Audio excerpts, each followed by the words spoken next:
an online company called Bowden, which she knows very well, and she buys with them. But jump forward 3 years, there's another child in the family. She's a bit older and wiser, maybe. What's changed? Did anything change? Is that the way she still uses the internet? And in a lot of projects, we would walk in and make that assumption. We know people like her, we know what she will and what she won't do.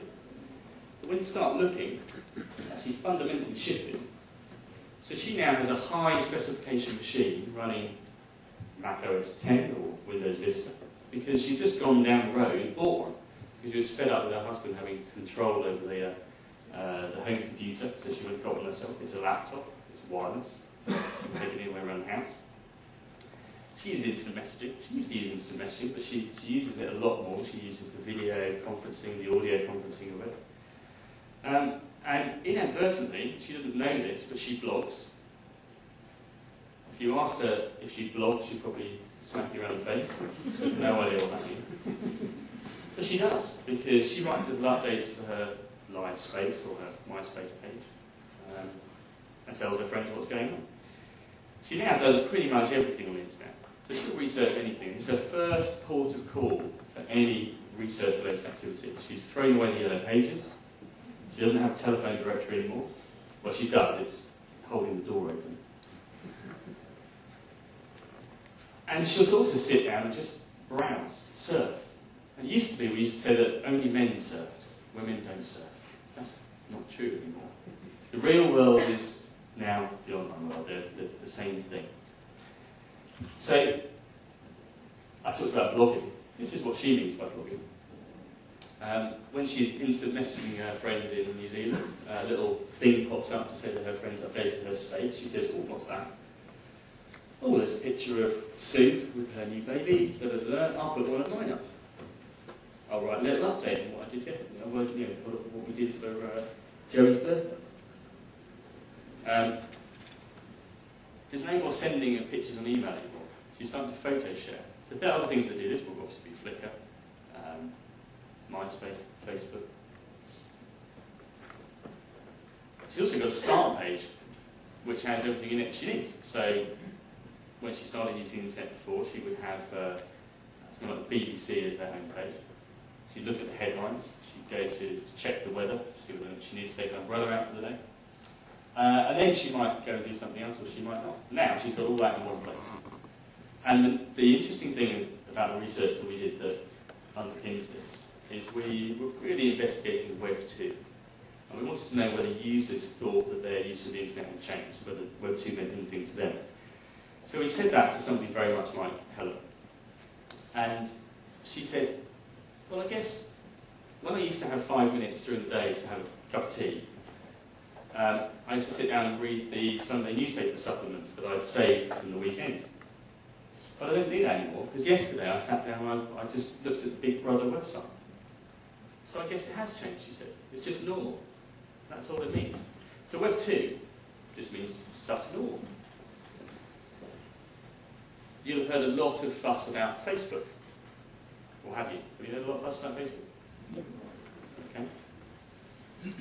It's just the same as all the other stuff, but everyone's using it. So for her, again, it's shifted the things that she does. There's a whole lot of buzzwords. If you want to talk about Facebook, we can talk about that for hours, so I'm not going to do it here. But this concept of ambient intimacy, for people she's not really been in contact with for very long, just seem to be kind of popping up and being actually very intimate, telling them very intimate details about their life, but just this constant stream of stuff coming at her. Now, Facebook is hurting instant messaging. We did a poll on Facebook on last Friday, and 39% of people on Facebook said, I use instant messenger much less now. So it was a big wake-up call for Microsoft. Obviously had a plan for that already, apparently. And she's got very much higher expectations. So when she uses the internet, she doesn't like sites like this anymore. This used to be the normal for her. But she now looks at that and says, why has it got all that grey space around it? It's all categorised in ways that I don't understand.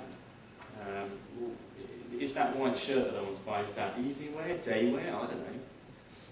I want to just go and search by what other people call it.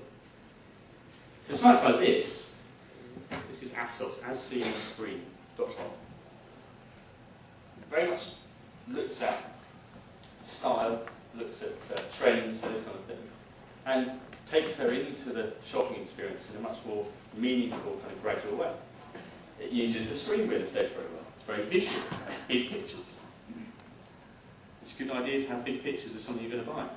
And that's, bizarrely, something people are only really cottoning onto now. So Web 2 is simply about the mainstream coming online. And in fact, there are still countries and territories that we deal with where broadband penetration isn't that high, but the expectation of users is sky high, very, very advanced, because they're coming to the web and using applications that are very advanced, have very rich interfaces, and that's setting the standard. So I'll show you what I mean by that. This is where I've tried to go on the internet, but it stopped working, by the way. So apologies for that in advance. I just want to show you some examples of the things that are setting the standard, if you like. And I don't normally use Amazon as a good example of this, because although they are the most successful online retailer ever, I think they do a lot of things that could do a lot better. But here's a good example, and they do very well when the internet connection wakes up. So I don't know if you've ever bought diamonds on Amazon. I haven't. They have a little diamond finder. Now, let's just move that around. No matter how advanced the interface is, you can never get a projector to do more than a screen resolution of 1024, by the way. Don't know how that works. So I might go looking for a particular style of diamond. I obviously want to have a nice big one. So that's, the slide's not moving. That's interesting. And obviously I'll set an appropriate price level. That's not working. That's not working.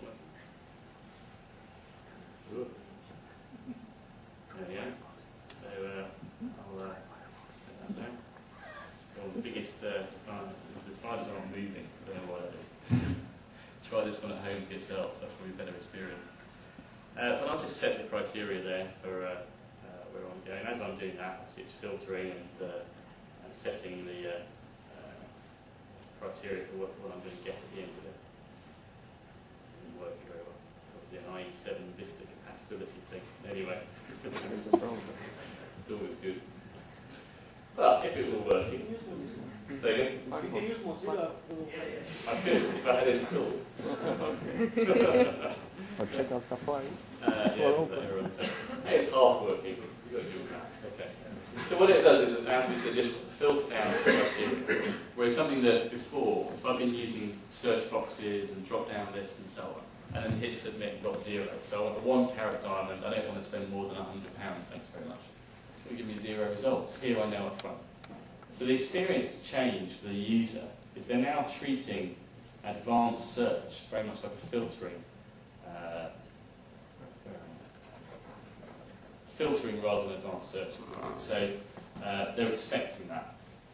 I'll show you another version of that and hopefully it will work a little bit better.